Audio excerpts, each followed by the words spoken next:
ప్రేమే జగతికి మూలం, ప్రేమే దైవ స్వరూపం, ప్రేమే నిత్య జీవం, ఆ ప్రేమే మోక్ష మార్గం.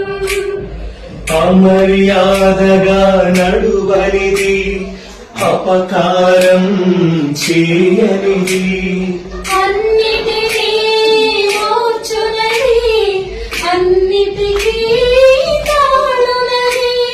స్వప్రయోజనం చూచుకొననిది, సత్వరమే కోపపడనిది, మత్సరపడనిది.